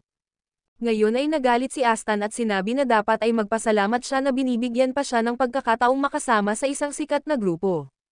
Napabuntong hininga si Zenos sa pagiging mayabang niya, at sinabi ni Zenos na tutulungan niya sila kung talagang desperado na siya, pero sa pagkakataong ito ay may tamang halaga na ang bawat gamutan at proteksyon. Nabigla si Astan at sinabing wala siyang karapatang magtakda ng presyo dahil wala naman siyang ibang mapupuntahan, ngunit biglang dumating ang ilang tao mula sa squatter at masayang binati si Zenos. Agad siyang napaligiran ng mga tao na halatang humahanga at nagtitiwala sa kanya na naging dahilan para magulat si Astan, at pagkaalis ng mga tao ay nagsimula siyang magalit at sinisigawan si Zenos, ipinaalala na siya raw ang nagligtas dito noon. Sumagot si Zenos ng diretso na nagkakamali siya para doon at saka siya umalis, at dahil sa sobrang galit ni Astan ay tinangka niyang atakihin si Zenos, ngunit bago pa siya makalapit ay bigla siyang tinamaan ng bala at tumilapon sa gilid ng kalsada. Tinawag siyang tanga ni Krishna dahil sinubukan niyang salakayin ang isang tao sa harap mismo ng pangalawang komandante ng mga Royal Guards, na ikinagulat naman ni Zenos nang makitang nandoon pala si Krishna. Tinanong niya kung anong ginagawa ni Krishna sa lugar ng mga squatter, at sumagot si Krishna na hinahanap daw niya si Zenos ngunit naligaw siya, pero mabuti na lang at maayos din ang lahat sa huli. Habang nag-uusap sila, lalong naguguluhan si Astan dahil tila may mabuting ugnayan si Zenos hindi lang sa mga pinuno ng squatter kundi pati na rin sa Royal Guard. Pagbangon ni Astan, sinabi ni Krishna na inaaresto siya sa kasong tangkang pananakit, at agad niyang sinisisi si Gil sa lahat at tumakbo palayo, ngunit determinado siya na balikan si Zenos sa tamang oras upang turuan ito ng leksyon. Makalipas ang ilang araw, muling nagtipon ang lahat sa bahay ni Zenos upang pag-usapan kung paano sila nilapitan ni Astan at ng tauhan nito. Ayon sa tatlong pinuno ng mga squatter, pinapasundan nila ang grupo ni Astan ng kanilang mga espiya sakaling magdulot ito ng gulo, ngunit nakapagtataka dahil bigla na lang silang naglaho na parang bula. Ngayon ay nakahinga ng maluwag si Lily, dahil inakala niya na sumuko na ang mga ito sa paghahabol kay Zenos. Ngunit bigla namang lumitaw si Carmilla sa likuran niya, at sinabi na baka pumunta ang mga ito sa Underground Guild, isang lihim na samahan na tumatanggap ng anumang uri ng ilegal na trabaho kapalit ng malaking bayad. Nang marinig ito ay kinabahan si Lily, ngunit ipinaliwanag ni Zenos na napakamahal ng serbisyo ng Underground Guild, at dagdag pa ni Carmilla na kung talagang desperado si Astan na makuha muli si Zenos, ibig sabihin ay gipit ito sa pera. Medyo nakahinga si Lily nang marinig iyon, ngunit agad siyang nabahala ulit nang banggitin ni Sofia ang tungkol sa isang misteryosong mandirigma na tinatanggap ang kahit anong misyon na kahit walang bayad, basta't matugunan ang ilang kondisyon. Kinagabihan, nagising si Lily at napansin niya na nanatiling nakaupo pa rin si Zenos, kaya naghanda siya ng tsaa para dito at marahang hinaplos ang ulo niya upang mapakalma. Hindi nagtagal ay nakatulog si Lily, at matapos siyang takpan ni Zenos ng kumot, nakita niyang naghihintay si Carmilla sa labas.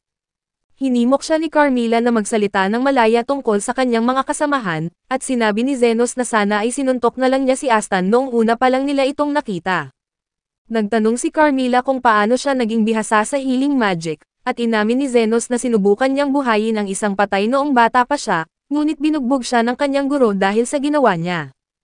Nagulat si Carmilla dahil mahigpit na ipinagbabawal ang ganoong pamamaraan, ngunit ikinwento rin niya na may mga artificial na nilalang na nabubuhay 300 taon na ang nakalipas, mga makapangyarihang golem na ginamit ng hukbo ng mga demonyo sa digmaan laban sa mga tao. Pagkatapos ng kwento ay nagpa siya ng magpahinga si Zenos, ngunit biglang yumanig ang lupa, at agad na lumipad si Carmilla upang tingnan ang nangyayari. Nakita niyang may bahagi ng kanilang lugar ang nasusunog habang isang dambuhalang golem ang umawasak sa paligid, kaya't napasigaw siya sa gulat. Iniisip na siya ang nakaakit ng malas nang banggitin niya ang mga golem. Habang nagkakagulo, dumating si Zenos na kasama si Carmilla upang makita ng malapitan ang halimaw, at napansin nila na mayroong kakaiba kung bakit may ganitong sinaunang sandata sa gitna ng mga squatter, at nagsimula silang magtaka kung paano ito nakarating doon. Sa ilang sandali pa, dumating ang tatlong pinuno ng squatter, at natuwa si Zenos nang makita silang ligtas. Sinabi ng mga babae na wala silang pinsala, ngunit maraming nasugatan sa kanilang mga tauhan dahil sa halimaw. Nang tanungin nila si Zenos kung ano ang nilalang na iyon, ipinaliwanag niyang isa itong artificial na nilalang na binuo gamit ang sinaunang mahika na gumagamit ng teknolohiya, isang uri ng magic technology na matagal nang inakalang naglaho sa kasaysayan. Sinabi ni Love na ang isa sa mga orc niya ang nagulat na ang golem ay nagmula sa pinakaloob na bahagi ng squatter, kaya't naisip ni Zenos na baka ang Underground Guild ang may pakana sa lahat ng ito. Gayunman, nagpasya siyang unahin muna ang pagpapagaling sa mga sugatang tao, kaya inutusan niya ang tatlong babae na dalhin ang lahat ng mga nasugatan sa iisang lugar. Pagkatapos ay nangako si Zenos na mananagot ang sino mang gumawa nito, ngunit sa di kalayuan ay pinagmamasdan sila ng isang tao na ang nagpadala ng golem kung ano ang nangyayari. Siya si Guide, isang kilalang mamamatay tao na siyang nasa likod ng pag-atake, at tinanggap niya ang trabaho matapos siyang lapitan ni Astan para gumawa ng digmaan, at hindi na rin niya ito sinangil ng malaki dahil mas interesado siya sa motibo ni Astan kaysa sa pera. Nang malaman ni Guide na gusto lang ni Astan na ibuhos ang kanyang galit kay Zenos at sa mga taong malapit dito, natawa lang siya ngunit tinanggap pa rin niya ang trabaho, dahil tugma ito sa baluktot niyang pag-uugali. Ipinakita pa niya kay Astan ang isang golem core na kasalukuyan niyang pinapaunlad, at sinabi niya na sapat na iyon para tuluyang pabagsakin si Zenos. Habang pinapanood ni Guide ang golem na winasak ang lugar ng mga squatter, napansin niya na sapat na ang lakas nito ngunit mabagal pa itong kumilos. Naisip niya kung ano kaya ang mararamdaman ni Zenos kapag isa-isa nang namamatay ang mga taong mahalaga sa kanya, ngunit alam niya na hindi papayag si Zenos na mangyari iyon. Habang pinagtutulungan ng tatlong grupo ng demi-human ang paglikom sa mga sugatan, gumamit si Zenos ng makapangyarihang healing spell na kayang abutin ang lahat ng tao sa kanyang paligid. Sa isang iglap ay gumaling ang karamihan sa kanila, at pagkatapos nito ay inasikaso naman niya ang mga may kaunting sugat, ngunit habang ginagawa niya ito ay halatang naiinis siya dahil hindi niya alam kung may magbabayad sa kanya sa dami ng tinulungan niya, at bukod pa roon ay naiwan pa si Lily sa bahay. Habang pinagmamasdan siya ni Guide mula sa malayo, humanga siya sa husay ni Zenos sa paggamit ng healing magic, ngunit alam niya na hindi sapat iyon hanggat hindi nila napapabagsak ang golem. Gusto niyang makita kung paano tatapusin ni Zenos ang laban, at makalipas ang ilang sandali, natapos ng pagalingin ni Zenos ang lahat at nakahinga siya ng kaunti. Tiningnan niya ang golem na patuloy pa ring nagwawala at napaisip siya kung titigil ba ito kapag nagsawa na, ngunit sinabi ni Carmilla na imposibleng mangyari iyon dahil ang mga golem ay kumikilos lamang batay sa utos, at tila ang utos ng golem na ito ay wasakin ang buong squatter. Dahil doon ay napahawak na lamang sa noo si Zenos sa narinig, ngunit idinagdag ni Carmilla na sa panahon ngayon ay dapat imposible nang gumawa ng golem. Sinabi niya na ang mga bihirang magic stones na ginagamit sa paggawa ng golem core ay matatagpuan lamang sa pinakatimog na kontinente, ang dating teritoryo ng Demon Lord, at halos naubos na ang mga iyon. Bukod pa roon, ang black magic na ginamit noon sa paggawa ng mga golem ay matagal nang nawala sa kasaysayan, at bihira na ring matagpuan ang mga materyales na kailangan para rito. Habang iniisip ni Carmilla kung sino ang posibleng may kakayahang makuha ang ganoong mga sangkap, sinabi ni Zenos na walang silbi ang pag-aalala, dahil mas mahalagang sirain muna nila ang golem. Binalaan siya ni Carmilla na delikado iyon, ngunit nagkusang sumama ang tatlong babae, dahil hindi nila kayang makita ang halimaw na winasak ang kanilang tahanan. Tinanong ni Zenos si Carmilla kung paano mapapatigil ang golem, at ipinaliwanag niya na kailangang sirain ang core nito, dahil hanggat buo iyon ay patuloy lang itong magre-regenerate. Gayunpaman ay ayaw ni Zenos na sirain ang core dahil maaari pa niya itong ibenta sa mas mataas na halaga, ngunit wala siyang magawa kundi pangunahan ang laban. Inutusan niya ang mga babae na ibigay ang buong lakas nila sa pag-atake, at habang sumusugod sila, ginamitan ni Zenos ng mga buff ang kanilang mga kakayahan upang palakasin pa ang mga ito. Napansin ng mga babae na labis na tumaas ang kanilang lakas at bilis, at sa isang hampas lang ay sapat na para mawasak ang binti ng golem at pabagsakin ito sa lupa, ngunit agad ding bumalik ang dati nitong pinsala at hinampas ng golem si Linga palayo. Mabuti na lang at nandoon si Zenos upang tulungan siya, at mabilis niyang pinagaling ang mga sugat ni Linga, na parang hindi man lang siya nasaktan. Gayunpaman ay hindi ito madali para kay Zenos dahil matagal na siyang hindi nakikipaglaban, ngunit unti-unti siyang nakabalik sa kanyang ritmo habang tumatagal ang labanan. Sinisikap niyang manatili sa tamang distansya mula sa mga babae, dahil kung masyado siyang malayo ay hindi magiging epektibo ang kanyang mahika para sa kanila, at patuloy siyang nagpapalit-palit sa paggamit ng depensibong mahika at pagpapagaling depende sa sitwasyon. Samantala, patuloy namang sinisira ng mga babae ang golem, at napansin ni Zenos na matagal itong gumaling bago muling makabawi. Pagkatapos ay inutusan niya sila na sirain ang dalawang binti ng golem, at nang magawa nila iyon ay bumagsak ito, ngunit huli na nilang napansin na may isang batang babae na hindi pa naililikas, at ang golem ay eksaktong babagsak sa kinaroroonan nito.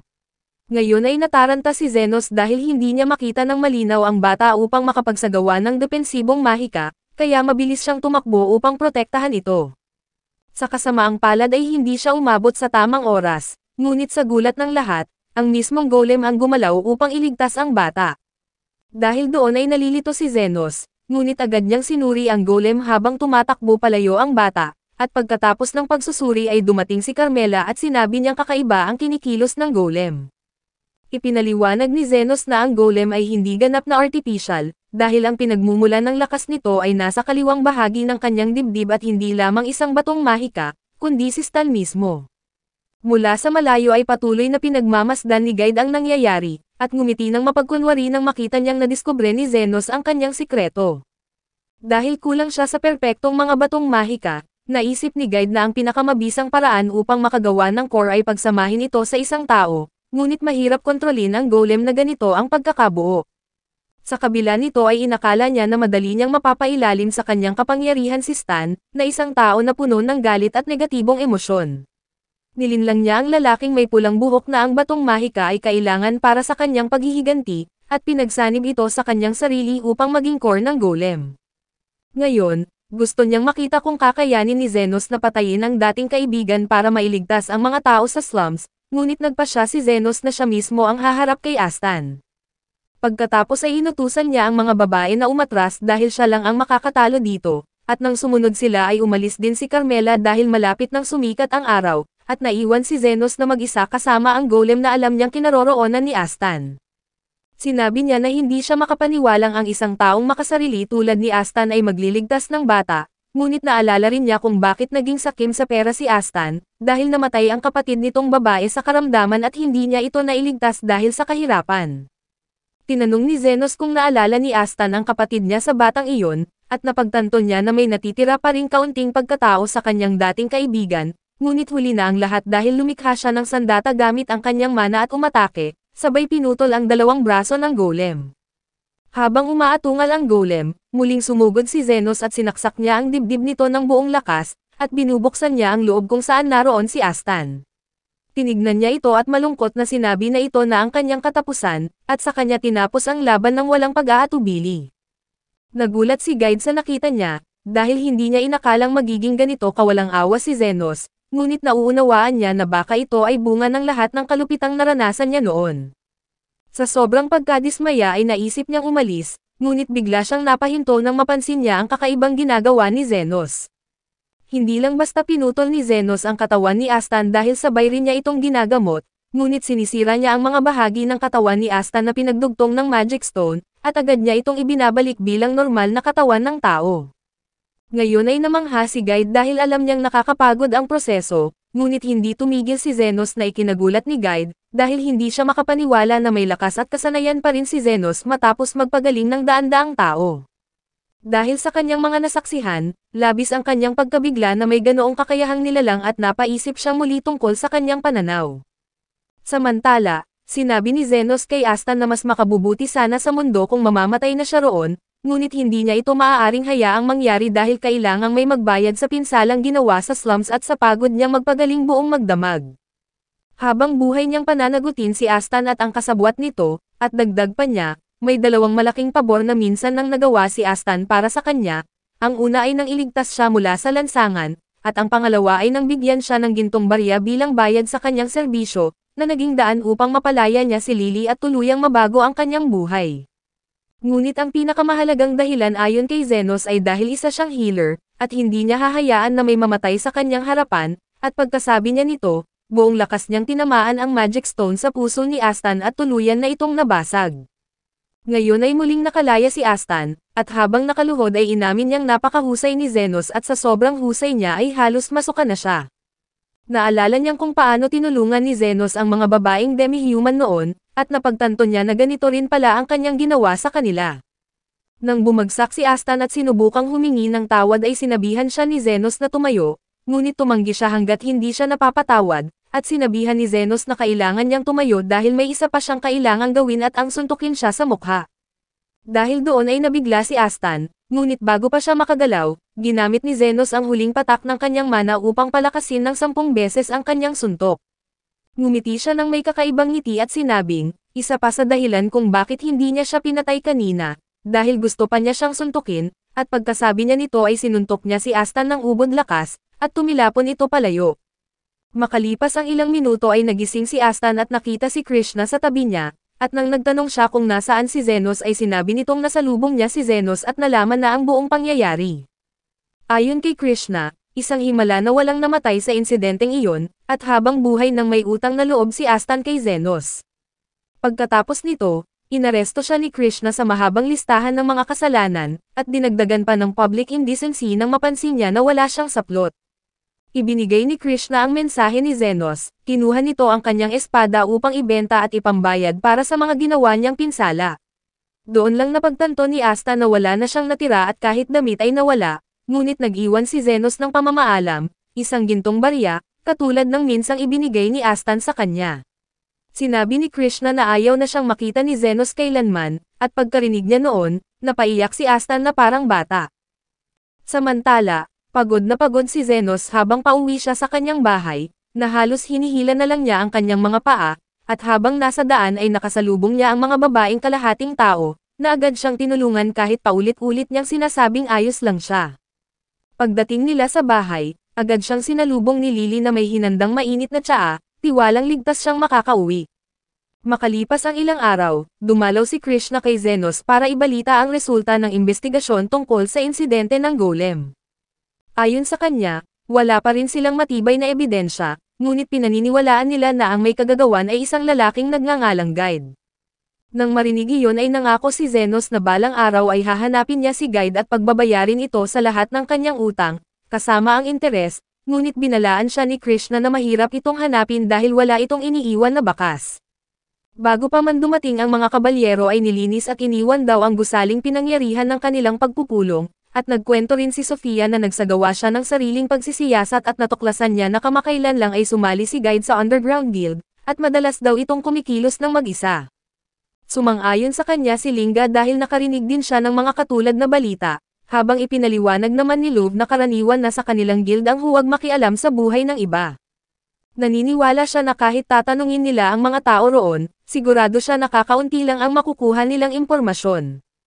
Sinabi ni Krishna na nasa kanyang listahan na si Guide at hinahanap na siya ng mga kabalyero, ngunit dahil napakahusay nitong magtago ng bakas ay maaaring umabot ng ilang taon bago siya mahanap. Sa kabilang banda, tiwala ang tatlong babae na lalabas din ito balang araw, at magiging malaking problema pag nangyari iyon. Sinabihan sila ni Krishna na itigil ang panghuhulang walang matibay na basehan, ngunit tinawag siya ng tatlo na ipokrito dahil siya mismo ay nag-aakala rin ng walang sapat na ebidensya. Ipinaliwanag ni Krishna na hindi lang siya nanghuhula, kundi bumubuo siya ng teorya base sa karanasan at impormasyon. Sinubukan naman ni Zenos na pag-ayusin sila, sinasabing mabuti nang mag-usap sila ng maayos, pero sana ay magkaharap man lang sila habang nagtatalo dahil nakakaabala na ang kanilang ingay. Gayunpaman ay tumanggi si Krishna, sinabi na bilang isang Royal Knight ay hindi siya maaaring makisalo sa iisang mesa sa tatlong pinuno ng gang. Sumagot naman ang tatlong babae na ayaw rin nilang makasama siya, ngunit dahil sa inis ay itinaboy sila ni Zenos palabas ng kanyang bahay dahil gusto niyang magpahinga. Pagkaraan ng ilang sandali, habang nagbabasa siya para mag-relax, lumapit si Lily nang may pag-aalala.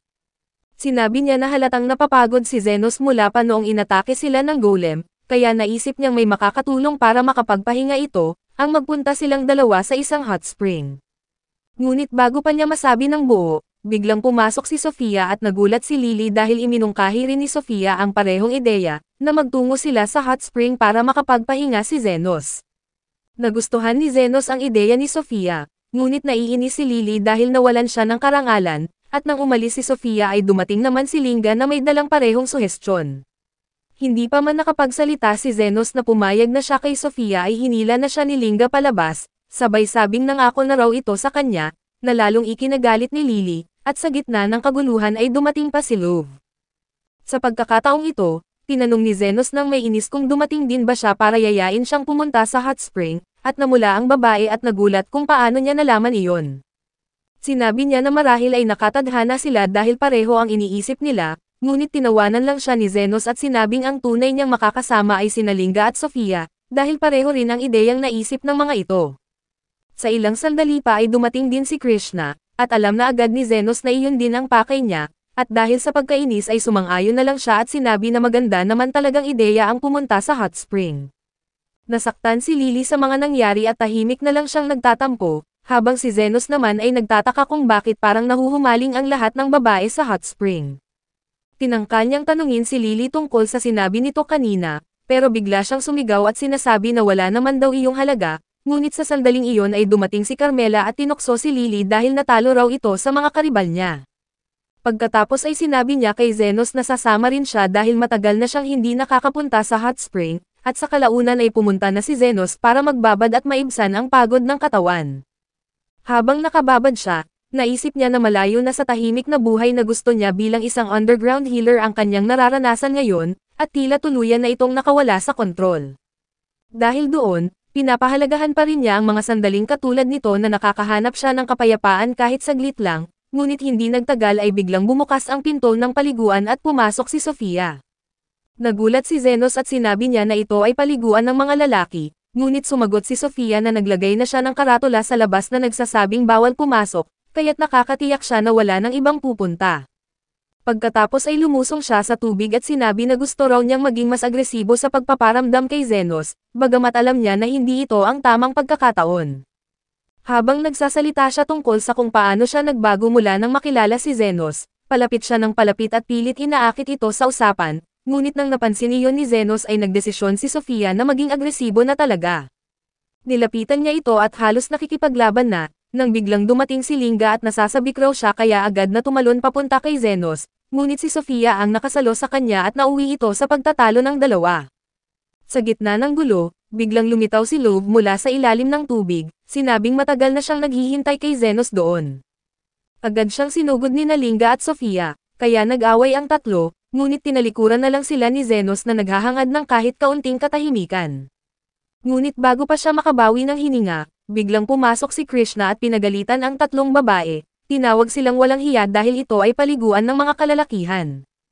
Sinagot naman siya ng mga babae, sinabing huwag siyang magmalinis dahil naroon din siya para kay Zenos. Nagpatuloy ang away ng apat na babae habang hawak na lang ni Zenos ang ulo niya sa inis, hanggang sa tuluyan na niyang pinaalis ang lahat papunta sa paliguan ng mga babae. Sa hindi inaasahan ay naroon din si Yumin, isang manggagamot na dumayo sa lungsod para sa trabaho. Nabigla siya nang makita ang mga babae mula sa iba't ibang lahi na magkasamang naliligo, lalo na nang malaman niyang kabilang sa grupo ang isang elf at isang wraith. Dahil sa kanyang takot, agad niyang sinubukang paalisin si Carmela sa pamamagitan ng exorcism, ngunit tumagos lang ito sa pader at nagtungo sa paliguan ng mga lalaki para asarin si Zenos. Pagkatapos ng lahat ng kaguluhan ay nagtipon silang lahat para maghapunan, at gusto sanang makisabay ni Krishna, pero nang ibabaw ang kanyang pagmamataas kaya umupo siya sa hiwalay na mesa. Makalipas ang ilang oras ay pinatulog ni Zenos si Lily, saka siya sumama kay Carmela para uminom ng kaunting alak at magpahinga. Dahil mukha pa rin siyang pagod ay tinanong siya ni Carmela kung hindi ba siya nasiyahan sa kanyang hapunan. Sumagot siya na masaya naman noong una, pero nagsimula ang mga babae ng paligsahan sa pag-inom kung saan ang mananalo ay makakabembang niya sa kanyang kama. Ngunit sa huli, lahat sila ay nalasing at si Zenos pa ang nagdala sa kani-kanilang kwarto, kaya't natawa si Carmela at sinabihan siya na sulitin na lang ang mga ganitong kasiyahan habang maaari pa, dahil malapit na siyang masangkot sa mas seryosong mga bagay. Tinawanan lang ni Zenos at sinabihan si Carmela na huwag siyang manghula ng masama, at pagkatapos ay tinanong niya kung paano nakarating si Carmela gayong allergic siya sa araw. Ipinaliwanag ni Carmela na kaya niyang pasukin ang mga bagay na malapit sa kanya, at upang hindi siya masunog sa araw ay pinasok niya ang lumang tungkod na dala ni Lily. Sa ilang sandali, tinanong ni Zenos kung sa kanya ba talaga ang tungkod noong nabubuhay pa siya, at kung ano ang ginagawa niya noon, ngunit gaya ng dati ay umiwas lang si Carmela sa ganitong usapan at nilagyan na lang siya ng inumin. Kinabukasan, nagising ang lahat dahil sa malakas na pagsabog mula sa kusina, at si Yumin ang unang tumakbo roon at nadatnan niya ang may-ari ng bahay panuluyan na nakahandusay, na may matitinding paso sa katawan dahil sumabog ang mga firestone. Agad siyang nagbigay ng paunang lunas, at sinabi sa asawa ng may-ari na kailangan nilang dalhin ito sa ospital, at maaaring hindi na nito magamit muli ang kanyang kamay. Dumating si Zenos at humingi ng tulong si Yumin na buhatin ang lalaki patungo sa ospital na may mga advanced healing magic, ngunit nagtataka si Zenos dahil hindi pa niya naririnig ang tungkol sa ganoong bagay, at sinabi niya na hindi na kailangang dalhin sa ospital ang lalaki dahil kaya niya itong pagalingin. Habang papaalis na ay sinabi ni Lily na nandyan na ang sinasakyan niya, pero bago umalis ay pinagaling ni Zenos ang may-ari ng libre bilang pasasalamat sa masarap na pagkain nito. Inakala ni Yumin na iniwan lang ni Zenos ang sugatang lalaki, pero biglang bumangon ang may-ari ng bahay panuluyan na ganap na magaling, kaya't napanganga si Yumin at napagtanto niya na napakataas ng antas ng kakayahan ni Zenos bilang manggagamot. Pagbalik niya sa Royal Hospital ay ikinwento niya ang lahat sa kanyang pinuno, at sinabi ng pinuno na kung ganoon kagaling si Zenos ay siguradong gugustuhin siya ng kanilang bansa na kunin siya, pero kulang pa sila sa impormasyon. Dagdag pa niya, dahil tumulong si Zenos ng walang kapalit ay malamang mabuting tao ito, kaya't naisip niya na pabayaan na lang na mamuhay ng normal si Zenos. Gayunpaman, nang mabanggit ni Yumi na nakasuot ng itim na balabal si Zenos, biglang nagbago ang isip ng pinuno at nagpasya siyang hanapin ito mismo. Nang tanungin siya ni Yumin kung bakit nagbago ang kanyang isip, sumagot siya na gusto niyang makilala ang isa pang elite healer na kasing husay niya. Makalipas ang ilang araw, dumating ang kapatid ni Sofia sa bahay ni Zenos, at may dala itong walang malay na lalaki na ang pinuno mismo ni Yumin. Ayon sa Lizardman, nakita niya itong nawalan ng malay sa squatter area matapos umubo ng dugo, kaya agad niya itong dinala kay Zenos. Pagkatapos ay inilapag ni Zenos ang lalaki sa mesa at sinimulan ang pagsusuri. Ngunit laking gulat niya nang matuklasan niya na sirang-sira ang baga ng lalaki, at napag-alaman niya na mayroon itong sakit na tinatawag na cancer. Agad niyang binalaan sina Lily at ang Lizardman na lumayo, dahil ang sakit na ito ay mas nakamamatay kaysa sa Ebola at mas nakakahawa pa kaysa sa COVID. Gayunpaman, agad niyang pinagdudahan ang sarili niyang pagsusuri dahil matagal nang nawala ang ganitong uri ng sakit matapos itong magawan ng lunas ilang taon na ang nakalipas. Habang pinag-isipan niya ang ibang posibilidad, biglang bumangon ang lalaki at sinabi kay Zenos na kahanga-hanga ang galing nito sa pagkilala ng mga sakit. Ipinakilala ng lalaki ang sarili bilang si Ernardo, isang elite healer mula sa Royal Hospital, at nagtataka si Zenos kung bakit naroon ito, ngunit dumating bigla si Yumi na hinihingal at labis na nag-aalala kay Ernardo. Ipinaliwanag niya na sinadya raw ni Ernardo na magkasakit upang matagpuan si Zenos, at tinanong ni Zenos kung totoo bang mayroon itong sakit sa baga. Ngunit habang umuubo siya ng dugo ay ipinaliwanag nito na uminom siya ng gamot na ginagaya lamang ang mga sintomas ng sakit. Pagkatapos niyang magpaliwanag, uminom siya ng gamot upang mabilis na gumaling, kaya't nagtataka si Zenos kung saan niya nakuha ang ganoong klase ng mga gamot. Ipinahayag ni Ernardo na siya mismo ang gumawa ng mga ito noong hinahanap pa niya ang lunas sa red lung disease. Ngayon lang napagtanto ni Zenos na isa pala itong kilalang manggagamot, at hindi mapigilan ni Yumin ang matuwa.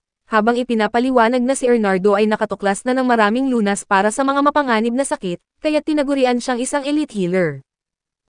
Tumawa na lang si Ernardo at sinabing nagka-interes siya sa idea na makita si Zenos nang marinig niya ang tungkol sa isang magaling na manggagamot na suot ang itim na kapote, ngunit hindi iyon ang tao na hinahanap niya. Sagot ni Zenos, ang kapote pala ay pag-ari ng kanyang guro, pero hindi niya nalaman ang pangalan nito. May kutob si Ernardo na si Zenos ay estudyante ng lalaking matagal na niyang hinahanap, kaya inalok niya ito na magtrabaho sa Royal Hospital dahil mayroon silang komplikadong kaso. Sa mga sandaling ito ay sakto namang dumating ang tatlong babae dahil nagbigay ng babala si Carmela matapos niyang maramdaman na may emerhensya. Handa na silang bugbugin sina Ernardo at Yumin kapag sinubukan nilang agawin si Zenos, kaya binago ni Ernardo ang kanyang diskarte. At sinabi niya kay Zenos na gagawin niyang opisyal na misyon ang pagkuha sa kanya bilang pansamantalang empleyado, at hindi naman tutol si Zenos sa kanyang ideya. Gayunpaman ay hindi natuwa ang kanyang mga babae, ngunit ipinaliwanag ni Zenos na kailangan niyang magkaroon ng mga magagaling na healer sa kanyang panig, lalo na ngayon na bukas na ang kanyang katauhan. Dagdag pa niya, naalala niya na dati ay may libreng gamot para sa red lung disease, at ngayon ay gusto niyang tumulong bilang utang na loob. Bukod pa rito ay mukhang kilala ni Ernardo ang kanyang guro, at gusto rin ni Zenos na malaman pa ang tungkol sa kanya, kaya tinanggap niya ang alok na magtrabaho sa Royal Hospital.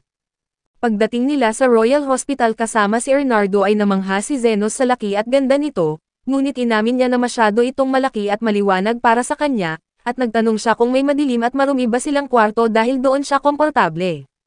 Hindi masyadong natuwa si Yumin sa mga hilig niya, pero sinabi ni Ernardo na pumunta muna sila sa kanyang opisina para pag-usapan ang iba pa.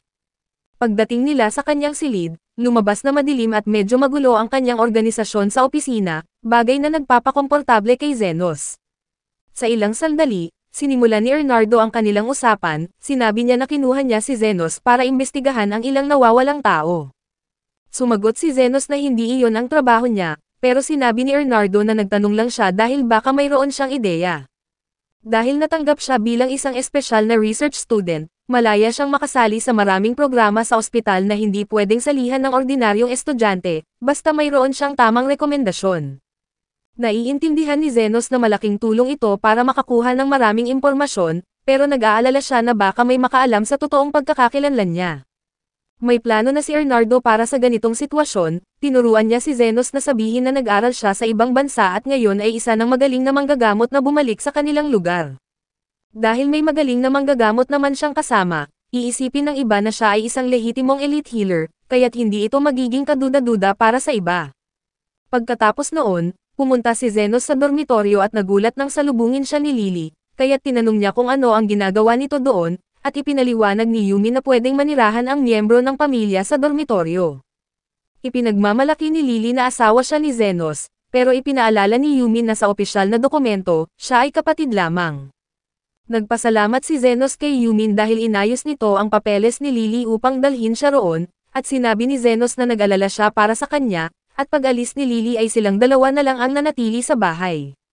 Habang magkasama silang dalawa, kumilos si Lily na parang asawa na desperado sa atensyon ng lalaki, at tanong ni Zenos kung sino ang nagturo sa kanya ng ganyang asal. Sumagot siya na syempre ay si Carmela, na siyang nagpasya na manirahan din kasama siya at magdagdag ng konting gulo. Binabalaan siya ni Zenos na sa dami ng healer sa paligid, baka ma-exercise siya pag may nakakita sa kanya, ngunit sumagot si Carmela na gusto niyang mamuhay na may kasamang panganib. Kinabukasan, sabay na nag-almusal sina Zenos at Yumin sa cafeteria, at habang kumakain ay tinanong niya si Yumin kung paano ba makakuha ng lisensya sa pagiging manggagamot. Ipinaliwanag ni Yumin na kailangan muna niyang mag-enroll sa isang paaralan para mapalakas ang kanyang mga basic skills, at pagkatapos ay pumasok siya sa isang rehistradong ospital para mag-aral ng ilang taon. Kapag pumasa siya sa hospital exam ay saka pa lang siya magiging license healer, at nagulat si Zenos at sinabing talagang kahanga-hanga ang mga lisensyadong manggagamot. Gayunpaman, hindi makapaniwala si Yumin na wala siyang nalalaman sa kanyang tunay na kakayahan. Dagdag pa niya, kapag nakakuha na ng lisensya ang isang healer, pwede silang magtrabaho sa mga Royal Hospital o maging adventurer. May ilan din na diretsyong kinukuha ng militar o ng mga maharlika, at kapag may sapat na karanasan ang isang healer, pwede silang kumuha ng pagsusulit para tumaas ang kanilang ranggo. Sumakit ang ulo ni Zenos sa dami ng kailangang pagdaanan, kaya sinabi niya kay Yumin na ikwento na lang muna ang tungkol sa nawawalang tao na kailangan niyang hanapin. Ibinunyag ni Yumin na ang nawawala ay ang kanyang senior na si Afrid, isang advanced healer at deputy head ng kanilang laboratorio kung saan siya nagtatrabaho. Paulit-ulit niya itong pinuri, sinasabing mabait at matalino ito, at malaki ang naitulong niya sa pagdevelop ng mga mahahalagang gamot kasama si Bernardo. Pagkatapos ay nagtanong si Zenos kung may mga impormasyon na ba silang nakuha, ngunit bago pa makasagot si Yumin, biglang pumasok ang isang grupo ng mga healer na pinangungunahan ng isang kagalang-galang na matandang lalaki. Tinanong ni Zenos kung sino ang matandang iyon, at sinabi ni Yumin na siya si Professor Goldrin, ang vice director ng ospital at isang class 7 advanced healer. Naging interesado si Zenos kung ano ang ibig sabihin ng class 7, kaya ipinaliwanag ni Yumin na ang mga beginner, intermediate at advanced healers ay hinahati sa 7 klase, at ang class 7 ang pinakamataas na ranggo bago maging isang elite healer. Habang namamangha si Zenos, sinabi ni Yumin na dahil masyado ng matanda ang tagapamahala ng ospital para magtrabaho ng regular, si Goldrin na talaga ang may pinakamalaking kapangyarihan sa ospital. Ngunit marami raw ang nagbago simula nang siya ang humawak ng pamamahala, dahil tanging mayayamang kliyente na lang ang nakakatanggap ng maayos na gamutan. Mas interesado raw si Goldrin sa pag-angat ng kanyang posisyon bilang contractor sa flood control kaysa sa pagpapalakas ng kanyang healing skills, at may mga chismis pang nagsasabing umabot siya sa class 7 dahil sa koneksyon niya sa malalakas na maharlika. Dahil dito, nagpa siya si Zenos na umiwas sa kanya, ngunit sinabi ni Yumin na hindi yun pwede dahil isa si Goldrin sa mga pinaghihinalaan sa pagkawala ni Afrid. Ayon sa kanya, matagal nang nangongolekta si Goldrin ng mga magagaling na healer para palakasin pa ang kanyang posisyon, at nakiusap pa ito kay Bernardo na ipahiram sa kanya si Afrid. Dahil sinusuportahan ni Goldrin ang mga research ni Bernardo, naisip niya na kailangan nitong suklian ang kanyang pabor, at gusto rin ni Afrid na mas mapalawak pa ang kanyang karanasan. Ngunit isang buwan matapos sumama kay Goldrin ay biglang naglaho si Afrid, at sinabi ni Goldrin na wala raw siyang alam tungkol dito. Matapos ang kanyang kwento ay naiintindihan ito ni Zenos, pero gusto niyang malaman kung paano siya makakalapit kay Goldrin, at sumagot si Yumin na kapag patuloy siyang nagpapakita ng galing sa iba't ibang larangan ay si Goldrin mismo ang lalapit sa kanya. Hindi naniniwala si Zenos dahil lagi niyang minaliit ang kanyang sarili, pero bago pa maipaliwanag ng maayos ni Yumin, biglang dumating ang isang lalaki na may pulang buhok na nagngangalang Crimson at basta na lang minura si Yumin. Nang umalis si Crimson ay nagtanong si Zenos kung ano bang problema ng lalaking iyon, at ipinaliwanag ni Yumi na dating kaklase niya ito, pero simula nang nakapasok siya sa grupo ni Goldrin ay sobrang lumaki na ang ulo nito. Nagpa siya si Zenos na pumasok sa klase, at habang naglalakad ay naalala niya kung paano siya tinuruan at ang kanyang kaibigan ng kanilang guro, hindi lang para magpagaling ng sugat, kundi para maging mga manggagamot na kayang mapabuti ang buong mundo. Napatigil lang siya sa kanyang alaala nang magsimula ang aralin at nagsimulang magturo ang kanilang propesor tungkol sa mga halimaw. Medyo pamilyar na si Zenos sa paksa dahil sa mga paglalakbay niya noon, pero humanga siya sa mas sistematikong paraan ng pagtuturo sa ospital. Pagkatapos noon, nagsalita ang propesor tungkol sa mga rates, ang pinakamapanganib at pinakamataas na uri ng halimaw. Ipinapaliwanag niya na kakaunti ang nalalaman tungkol sa kanila dahil napakadalang nilang makita, at karamihan sa mga grupo na sumubok lumaban sa kanila ay nabura. Binigyang diin ng propesor na kung makasalubong sila ng isang wraith, dapat agad silang tumakas, at kung nakapagsasalita ito ay mas delikado pa. Nagulat si Zenos dahil ang kasama niya sa kanyang bahay ay isang wraith, kaya napagpasyahan niyang manahimik upang maiwasan ang anumang gulo. Pagkatapos ay tinanong ng propesor kung sino ang may karanasan sa pakikipaglaban sa mga halimaw. Tumayo ang pulang buhok na si Crimson at ipinagmamalaki na nakatalo na siya ng 30 multo, at tumingin siya kay Zenos at tinanong kung nakalaban na siya ng mga multo. Gusto lang makakuha ni Zenos ng kaunting atensyon nang hindi masyadong nagpapasikat, dahil kahit nakapuksa na siya ng 50 multo ng sabay-sabay, sinabi lang niya na kaya niyang humarap sa 30 multo. Dahil doon ay nagulat ang lahat, at hiniling ng propesor na ipaliwanag niya. Ayon kay Zenos, kung bababa sila sa pinakailalim ng piitan, mas marami silang makikitang multo kaysa lamok, at ang pinakamabilis na paraan para mawala ang mga iyon ay ang pagcast ng healing spell sa lahat. Lalong namangha ang propesor dahil kahit ang mga adventurers na mayroong mataas na ranggo ay iniiwasan ang mga piitan, ngunit mukhang balewala lang iyon para kay Zenos. Nagsimula namang mainggit ng husto si Crimson kaya sinundan niya si Zenos sa susunod niyang klase para makabawi. Ang aralin ay tungkol sa healing spell, pero para kay Zenos, wala itong silbi dahil kaya niyang pagalingin ang kanyang pasyente bago pa niya matapos gawin ang magic spell. Sa huling sandali, humingi ang propesor ng mga boluntaryo at agad na tumayo si Crimson upang magpakitang gilas. Pagkatapos niyang mapahanga ang propesor ay pilit niyang isinama si Zenos sa harap, ngunit dahil isang magic circle lang ang alam ni Zenos, ang itinuro sa kanya ng kanyang guro, kaya iyon ang iginuhit niya sa pisara. Tinawanan siya ni Crimson dahil hindi niya iyon kilala, ngunit nagulat ang propesor nang makitang hindi pala iyon healing spell, kundi isang regeneration spell. Ipinaliwanag ni Zenos na minsan ay kaya nitong ibalik ang mga nawawalang organo ng tao, kahit na medyo kakaiba ang mga tinamong pinsala. Lalong nagtataka ang kanilang propesor, at sinabi niya na walang ordinaryong tao ang kayang gumamit ng ganitong mahika dahil sobrang taas ng kinakailangang mana. Ngunit nang ipinakita ni Zenos kung paano ito ginagawa, halos mabaliw sa tuwa ang kanilang propesor at agad siyang sinubukang isali sa kanyang laboratorio, habang si Crimson ay lalo pang naiinggit. Dahil sa mga kaganapan ay agad na kumalat ang balita tungkol kay Zenos at umabot kay Goldrin, ngunit hindi niya ito gaanong pinansin dahil isa lang naman itong espesyal na research student.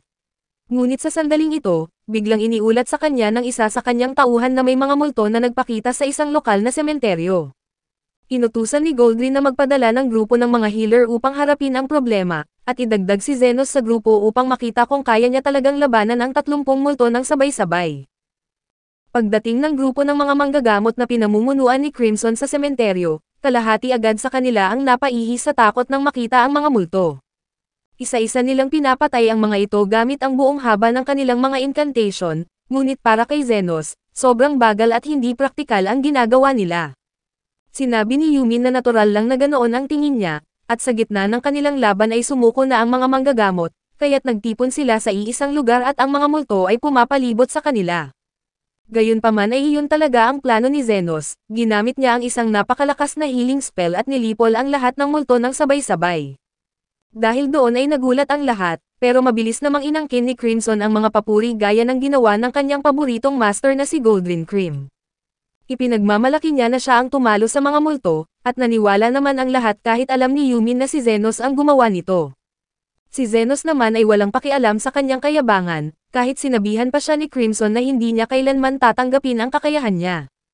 Paalis na sana si Crimson na puno ng inis, ngunit sinabi ni Zenos na hindi pa sila natatapos sa mga halimaw. Pagkasabi niya noon, isang malakas na pagsabog ang yumanig sa lupa at lumitaw ang isang higanteng zombie king.